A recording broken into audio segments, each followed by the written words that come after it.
Assalamualaikum warahmatullahi wabarakatuh. Tepangaken nami kula Kaila Putri Kuswandini saking kelas 11A nomor absen kalih dosa.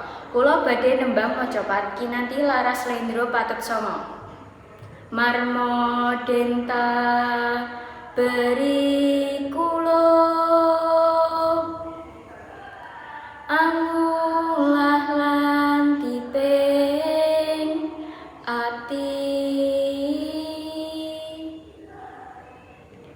Rino wengi ten anedya pandak panduk ing pambuti bengkas kahar dening kriya supaya dadya utami. Matur suwun.